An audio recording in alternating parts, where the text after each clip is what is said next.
And now we will introduce our wonderful Reverend Bob Trask with the Divine Matrix.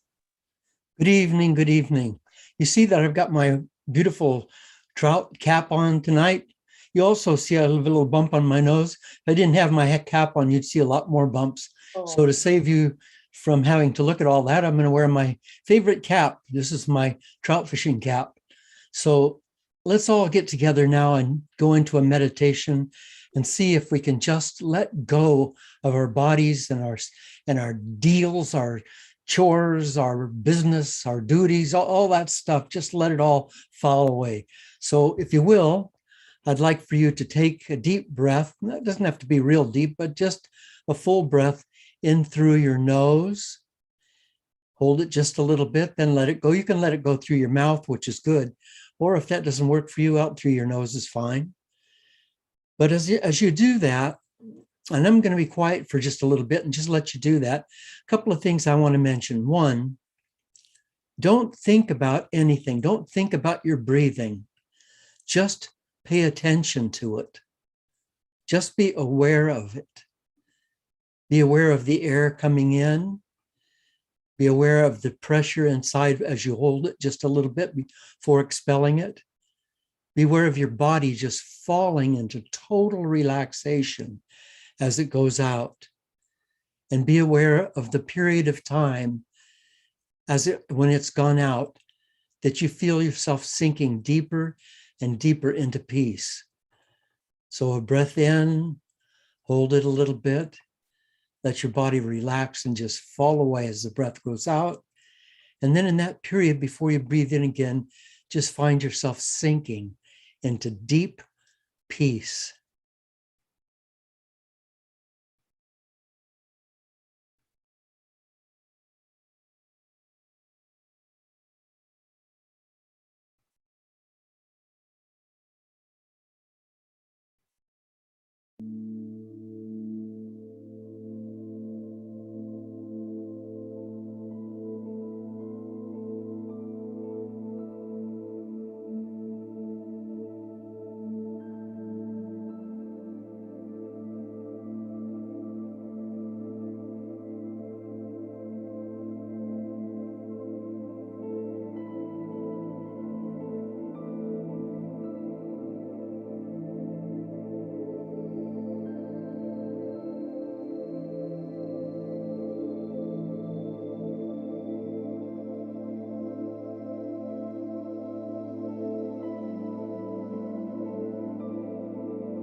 When you breathe in, you're breathing in love.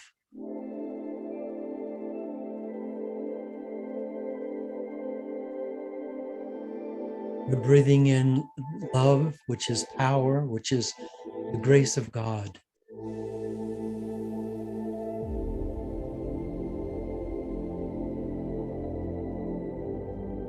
Which is the presence of God.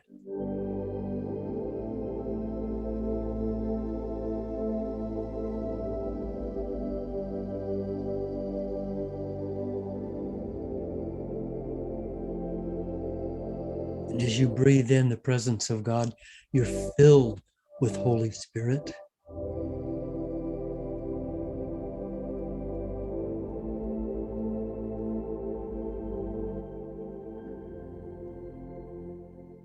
So that you are Holy Spirit.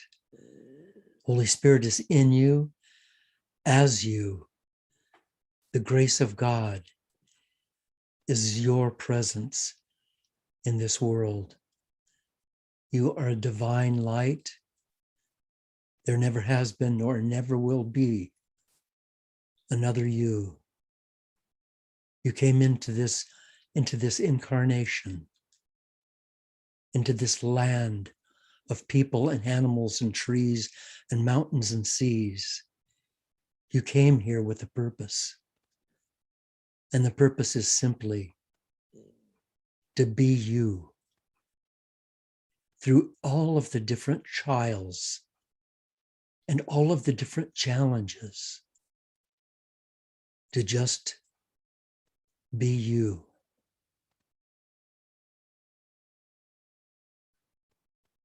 So you're now filling yourself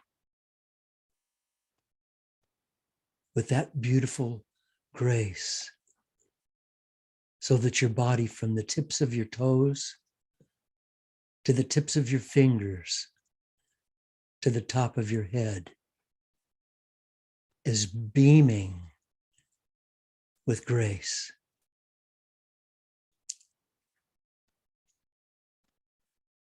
And each time you breathe in pure peace and love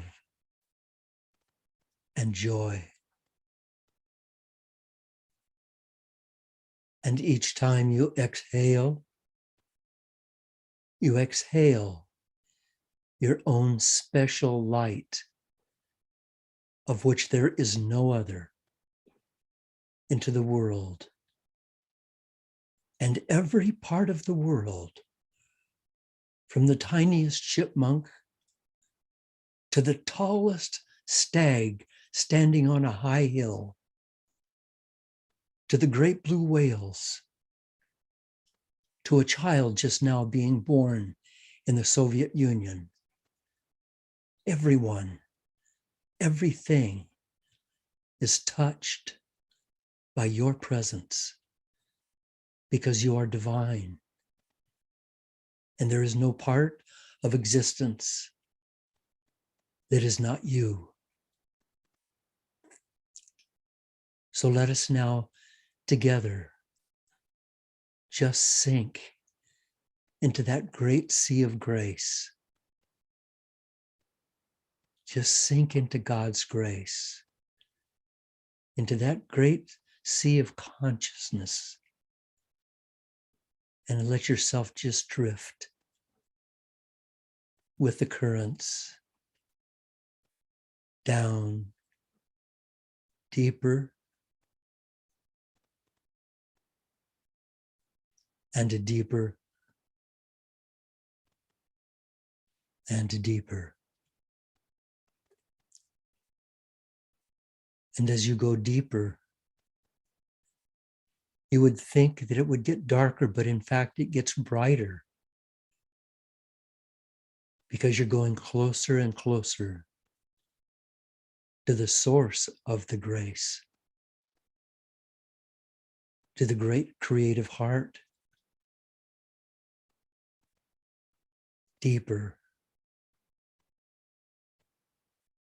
and deeper. And every one of your worries and challenges are just so what? They just don't matter.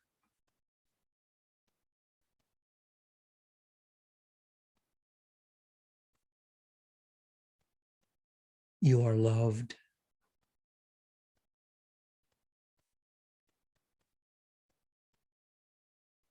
You are blessed.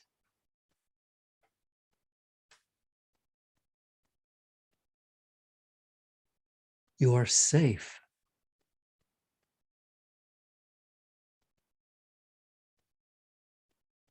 And you are free.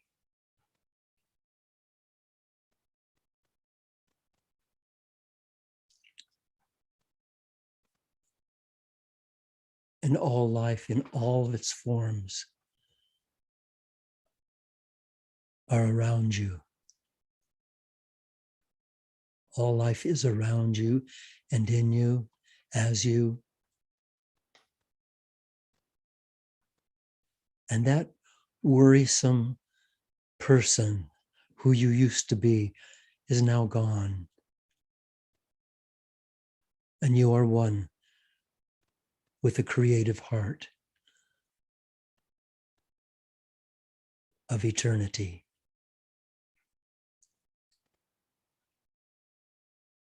You are home.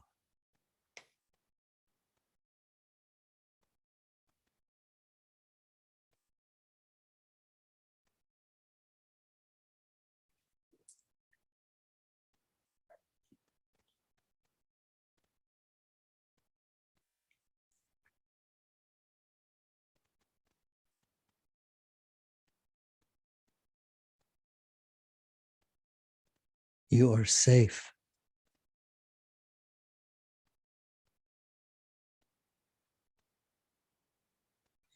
You are completely well.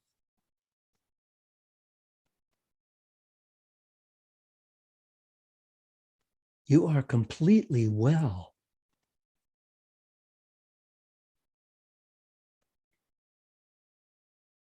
You are love.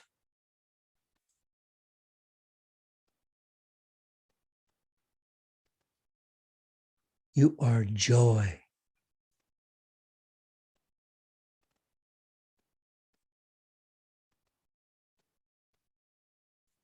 You are peace.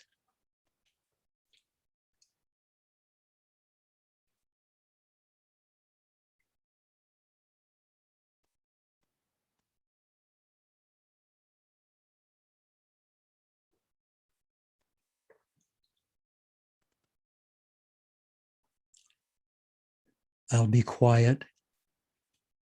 Please just feel the flow of grace around you and in you, which is the presence of the all-knowing Holy Spirit, the creator of all things in all space and all time. Allow that to be in you, as you.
All of the generations of people before you, all the way back through 5,000 generations of grandmothers and grandfathers, back to the time when your parents and mine were the same parents.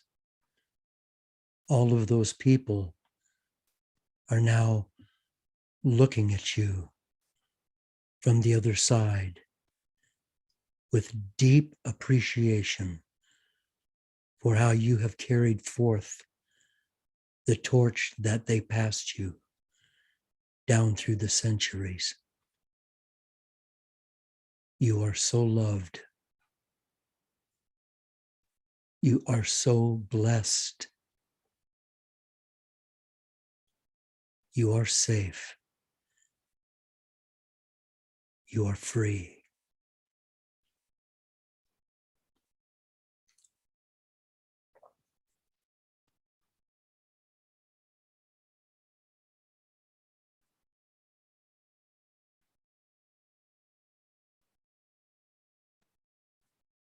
At your own pace, come on back to the center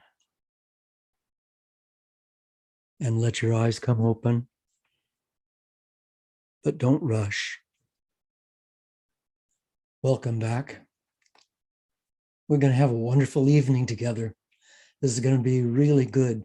It's going to be a lot of fun, and there's going to be some real deep stuff going on. So fasten your seatbelt. I'd like to start off by asking if anyone had any special revelation or feeling during the meditation that you'd like to share. And I'll be quiet for a minute and let you just put your hand up if in fact that's true for you.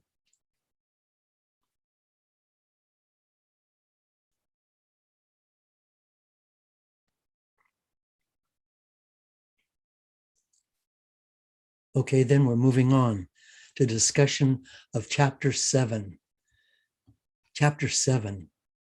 The thing, the first seminar I ever did, when I first started writing seminars back in 1978 or 79, the first one I did was relationships.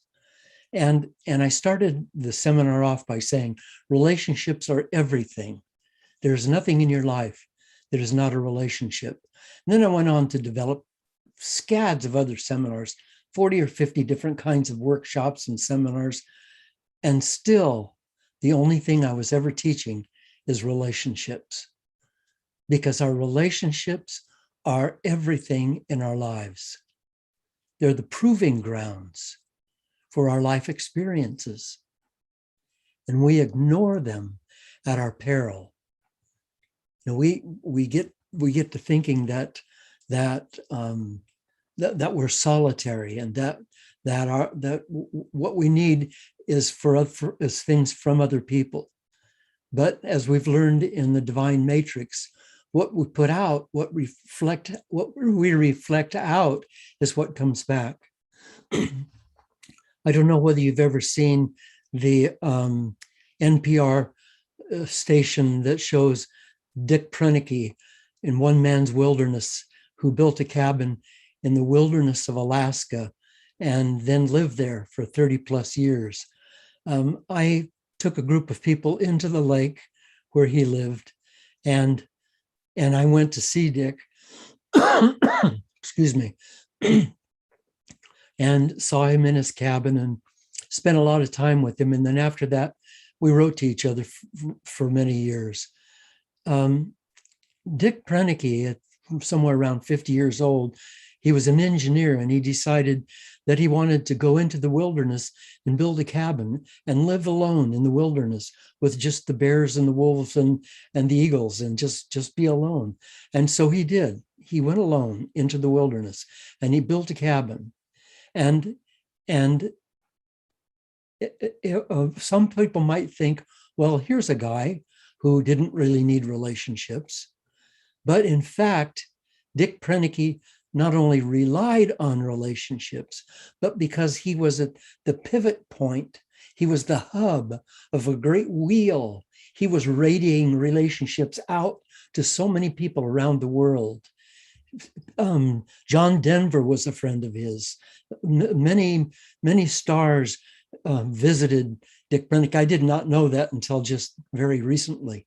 But Dick was a very kind, humble, sweet man, and he just found a place where he could be Dick Proenneke, where he could be himself, and then let his relationships radiate out from there.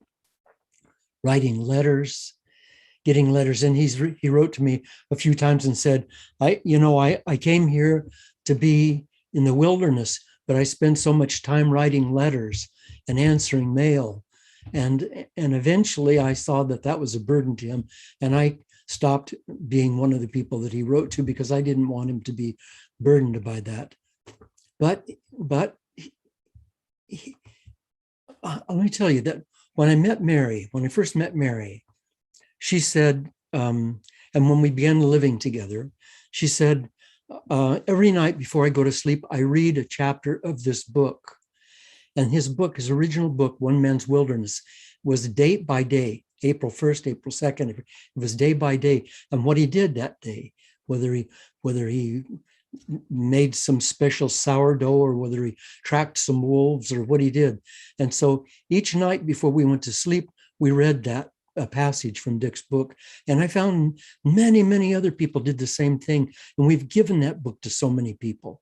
And his TV shows, even though he's now passed on to the other side, he is still touching millions of lives around the world. So Dick Penicky was one man's wilderness, was probably one of the greatest relationship hubs I've ever known. For you and me to become relationship hubs, we have to just do this one thing, and that's get ourselves out of the way. And when I say selves, I don't mean capital S selves. I mean small s selves, ego selves, identity selves, to get those selves out of the way so the real you and the real me can shine through. The matrix, the divine matrix, the matrix messages are messages from ourselves to ourselves. Are we listening? Because we are the matrix. And we send messages out. We send them out by our thoughts, by our ideas, by our opinions, by our fantasies, by our creativity, by our behaviors, by our habits, by everything that we do throughout the day is sending messages constantly to the matrix. And the matrix is mirroring that back to us so that we get back exactly what we put out, only we get it back in spades. We get it back doubled and tripled. It's like tithing, it comes back to us tenfold. So if I remember years ago, there was a young lady in San Diego, and she came to me and she said, and this was back in the 1960s, 65 or something. She came to me and she said, you know, I feel so lonely. She was a school teacher. She said, I just want to be loved.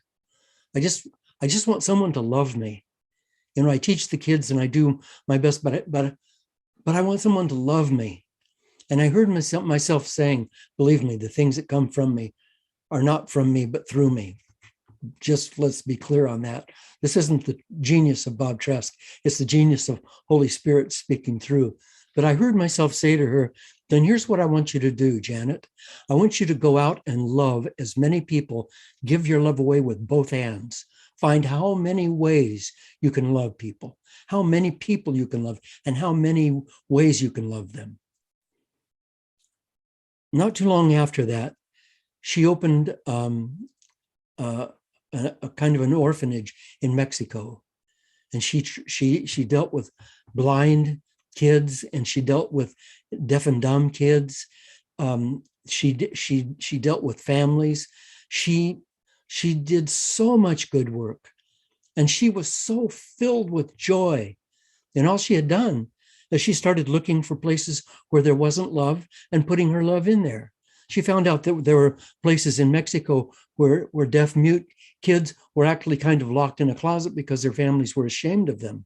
She opened those closets. She got them out. She found that out. She taught herself to speak Spanish. She's a real hero to me. And she's still out there doing it. And she's just heroic to me.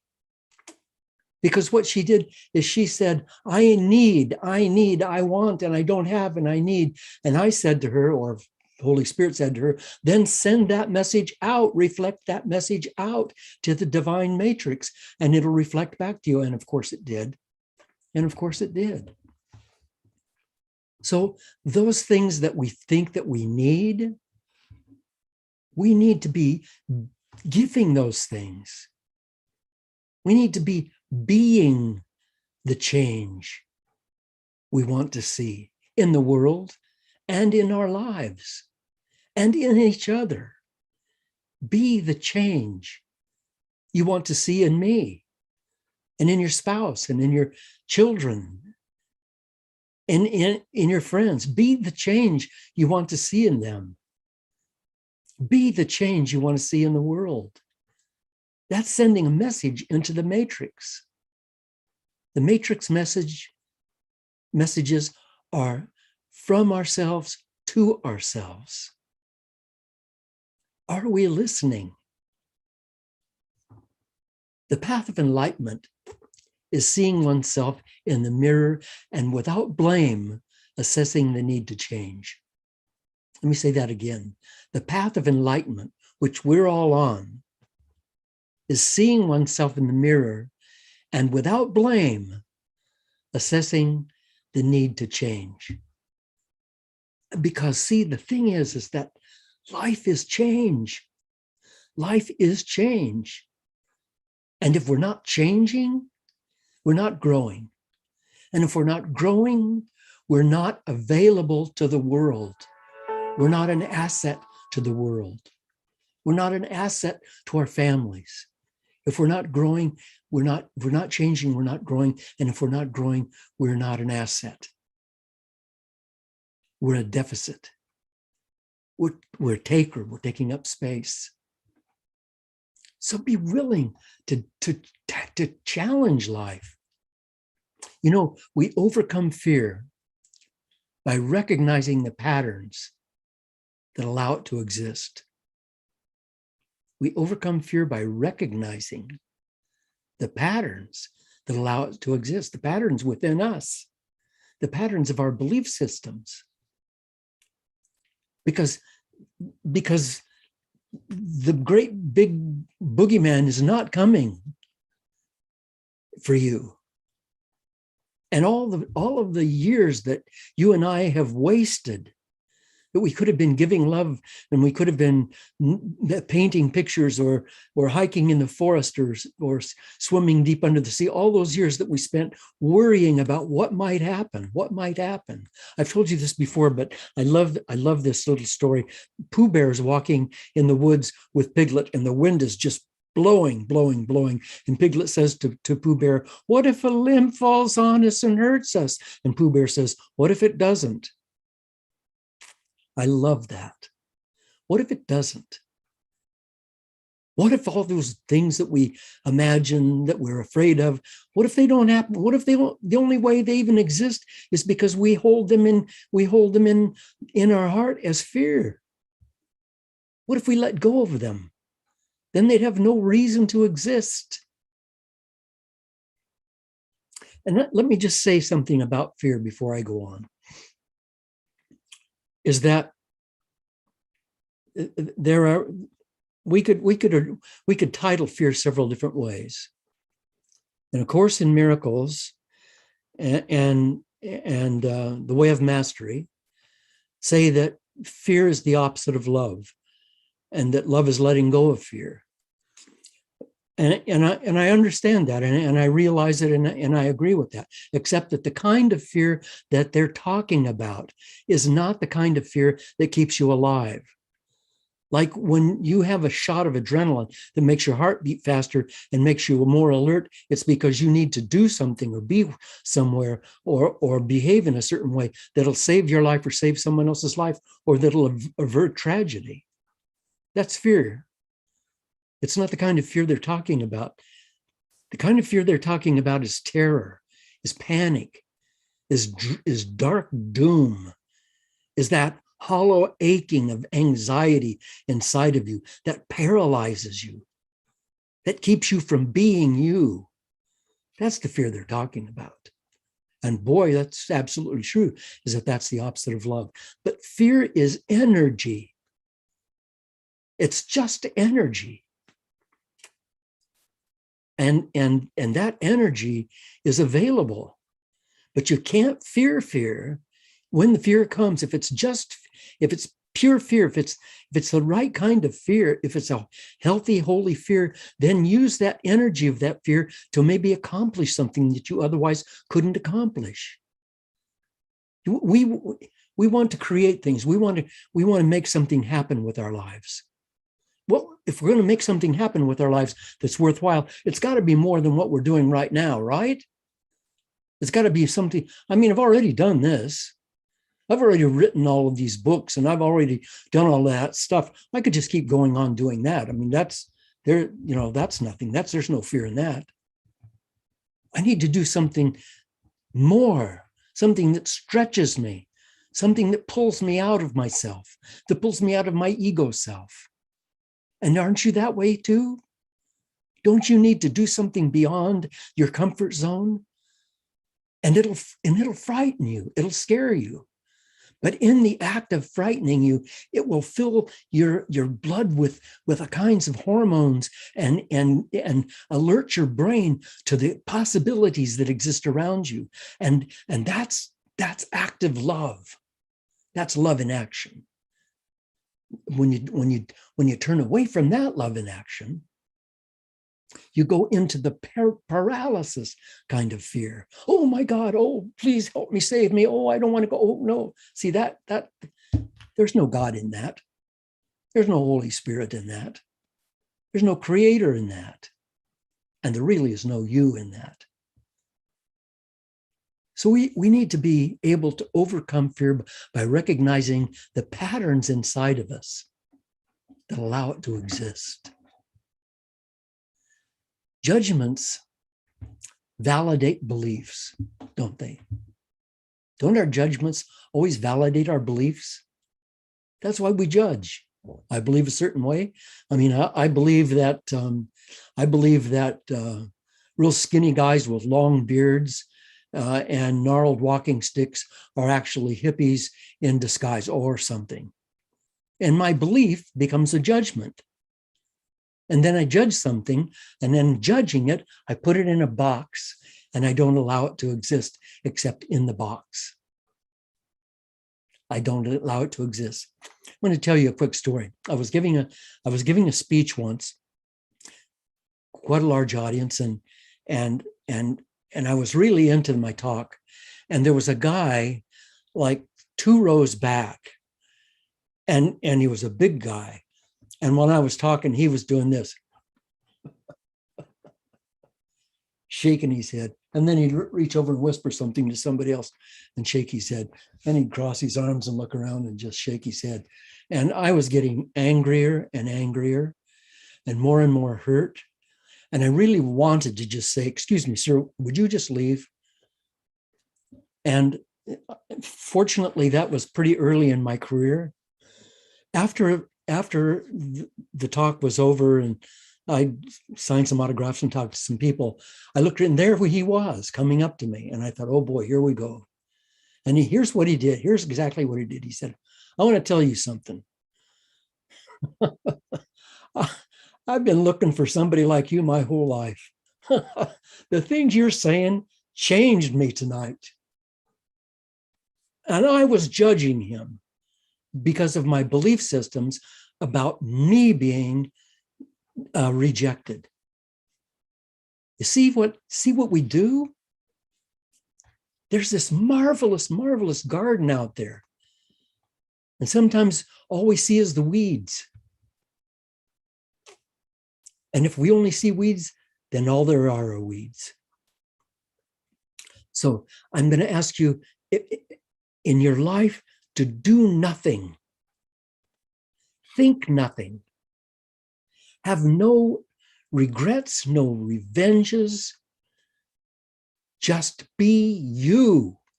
Right here, right now. Be you. In this moment, in this instant, while we're talking to each other. Be you. Anything other than the you that is eternal in this eternal moment is illusion. You think you're a man or a woman? You're not. You think you're tall or short or fat or skinny? You're not. You think you're old or young? You're not. You think you're one religion or another or one race or another? You're not. You're a divine spirit, eternal, here for a little while in this body, in this life, so that you can experience and express and thereby grow in wisdom and joy and pass that wisdom and joy back to Holy Spirit. That we're not here by accident. Holy Spirit, Great Spirit, God is growing. And we are the growth buds. We are here to experience and express and grow in wisdom and joy. And that becomes part of our gift back to God. And if we want to worship God, and those of us that grew up in those really other kind of religions, when we worship God by doing all that stuff, The way you worship God is to be you, to be the real you, and to do the real you, to have the real you, to be abundant, to be healthy, to be loved, and to be safe and free, because you are blessed. Now I'm going to shut up because I've been hogging all the time. I'm going to shut up, and I'd like to hear if anyone has any thoughts that are going on. And we're a family. Don't sit back. Well, I don't think if I said something, I wouldn't. I don't think that. Well, I just won't. No, don't do that. Don't do that. Be you. Put your hand up. Put your hand up. Let's talk. I just wanted to first of all say that everything you shared this evening has been really, really meaningful and very deep. And I really appreciated so many things that you said tonight.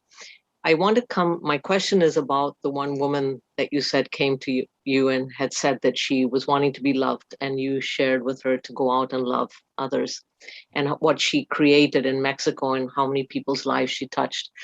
My question is, if in our life experience we have tried to love, and we have loved, and we have been rejected in very harsh ways sometimes, I find that it's very difficult to keep loving again through that harshness, especially if it's been repeated. And I'm just wondering what your thoughts are about that, how we can soften and still come back to that place of love instead of putting up the wall. And as we put up the wall with one person and we put up the wall with another, there are still others that we love, but I don't think that that's the kind of unconditional love that you're talking about. No, and I can't tell you how grateful I am for your question. And the reason that I'm so grateful for your question is because that's a question a lot of people have. Because a lot of us have given our love, have tried to love, have done our very, very best, have gotten ourselves out of the way and been in service to somebody, and they threw it right back in our face, or they eventually sabotaged us or betrayed us, or it's just so painful. But see, we're talking about two different things here. We're talking about a relationship with a person that's not working. And then we're talking about love. And when I was talking to Janet, I wasn't talking about her to go find a man, to have a relationship, or to go find a partner, but to just see herself as love and give herself away. And here's the thing. And boy, I learned this lesson. If I'm making a transaction here, if I'm saying, I'm going to love you as much as I can, totally, completely, and unconditionally, and I'm not saying this, but deep inside of me, I have an expectation that I'm going to be getting something back, then that's not love, that's a transaction. When I give love to you, Mubina, you don't need to do anything in return. I don't even want anything in return. If I get it, it'll be nice, but the joy I have with you, and I'm talking to you, the joy I have in loving you, just loving you, is reward enough for me. And that's the way this has to be. Now, let me just take a minute and talk about those places where we give our love and it comes back in a very hurtful way again and again.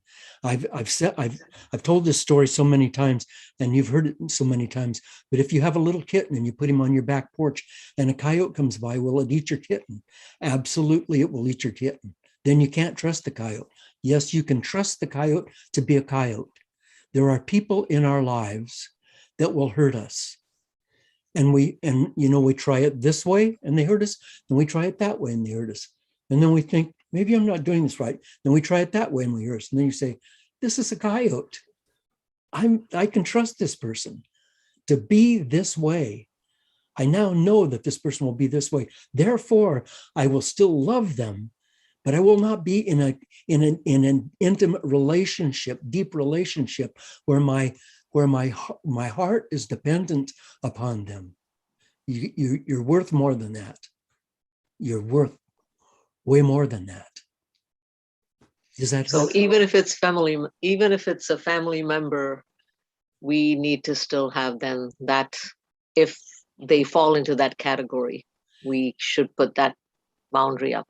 Yes, yes, absolutely. And I'm not saying to reject them or throw them away. I'm just saying, what you've done is you've reached the softness of your heart out, and they've slapped it and slapped it. Just pull the softness of your heart back in and love them, continue to love them, accept them, respect them, have affection for them, and support them from afar. But don't get yourself under their wheels, because they'll run over you. Right. Well, that's really helpful. Thank you so much. Thank you. You're so welcome.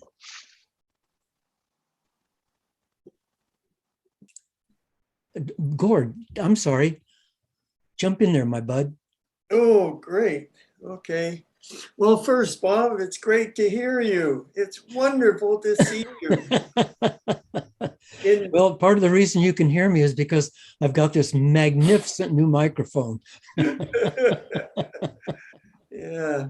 I just want to tell you, in your absence, I have your last Sunday service, and I've listened to it 5 times. I actually listened to it 45 minutes ago, and really, really enjoying it. And what you have said tonight is just absolutely wonderful.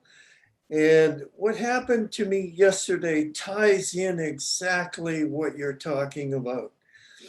I was on the Sky train, and I'd got on, and I went over, and there's a youngish man slouched in this seat, which is the front seats are for seniors and disabled people. And there he was slouched. And it looked like he was in a drug-induced sleep, but a terrible state. And I do what I normally do, and that is I judge the heck out of him. And I have nothing good to think about him. And then I look at this guy, he's probably in his early 30s. And he's the only guy on the Sky train without a mask on. And, he's just sitting there. And then I see this long drool coming out of his mouth, almost touching his chest. And it just, oh, look at that. And then I stopped judging. And I thought I would wake him up and tell him he's drooling. And then this thought comes, well, prepare a Kleenex for him and hand him this Kleenex. And as I did it, I felt this strange loss of judgment. And as I tapped him on the shoulder, and then he kind of comes to, and I say to him, you're drooling. And as he's waking up, he's wiping what little was on his chin, and the rest had fallen on his shirt. And he's definitely in a drug state. And he gets up, and the door opens, and he halfway goes out, and he's half asleep, half awake. And then the door starts to close, and he clambers back into that seat. And I stood there, and I felt Bob like an uncle. I felt like a grandfather. I felt like instead of judging him, I was helping him and just providing a safe environment.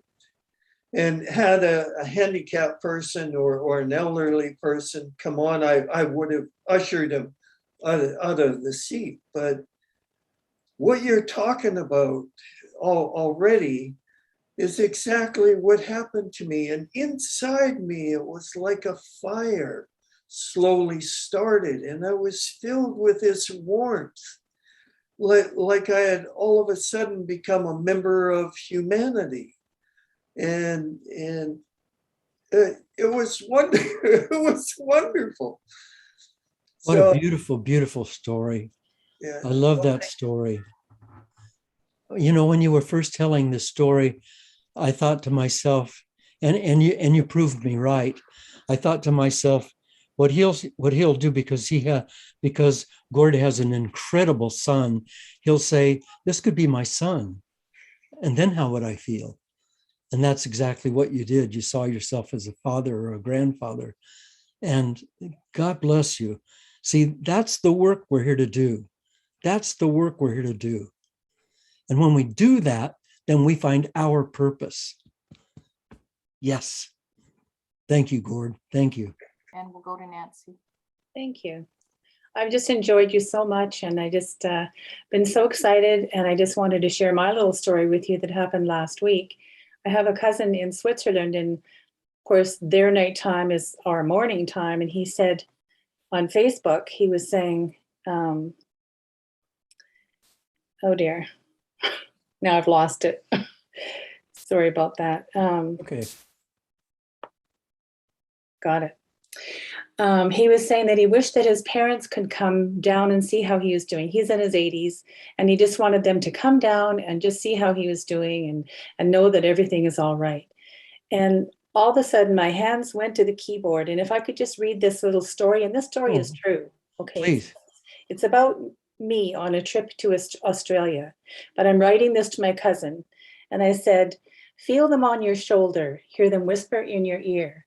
They are never very far away if you hold them near. It's nice to know they see you. It's nice to know they care, for our family up in heaven are with us everywhere. I was vacationing in Australia. I could hear my mom say to me, who would ever think our Nancy Jean would travel the world so free? And in a whoosh, a figure stood, an incandescent light. 'Twas my sister Connie. It gave me a little fright. I'm free, she said, and yes, I've passed. You'll know this to be true, for when you get back to your cruise, a message will be for you. Not a written message, but a message from the sea. You'll see 3 lovely dolphins, and one of them is me. And sure enough, as true can be, I heard a happy shout. Then I have to go to another picture. Oh, here we go. I heard a happy shout. Look, 3 lovely dolphins swimming all about. And so I really do believe our families up above are with us in good spirits and sending us their love. And so, dear cousin Frederick, you never know just when you might hear a whisper in your ear, your parents are back again. So I wrote that for him. It just nonstop. I never got a chance to write it down or anything. So I just took a picture of it and just found it. And the love that I got back was, he wrote and said, well, that's a really nice poem. You're very clever. But I got a call from my sister, who my brother had passed away a few years ago. And she said, you have no idea how that touched my heart. And I'd like to get permission from you to put this in the cancer newspaper that she's in charge of. And I thought, wow, that just made me feel so good, because I gave love and I've received it in so many different ways. So. And it continues on now. It does. It continues on. Because that's what happens, is that our love is like pushing a domino over. It just starts a train going. Mm-hmm. Thank you, Nancy. Thank you.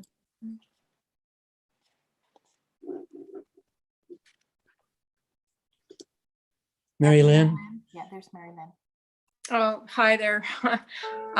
So nice to be here, and I always love your messages. They always touch me deeply. Thank you. So thank you so much. I just finished reading last night sort of an autobiography by Carlos Santana from the band. And out of the entire 600-page book, there was one paragraph that stood out to me, and it was right towards the end. So I wanted to share it. Please do. In reference to just a small little tiny thing that happened yesterday. I tried to save a moth that was crawling along my carpet, my shaggy carpet in my living room.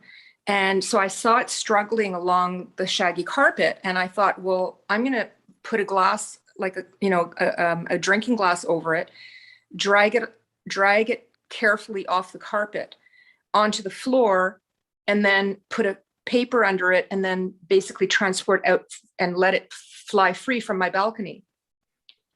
It didn't work out because I got the glass, I put it on the moth that was struggling along, and I like literally felt I had a relationship with this moth.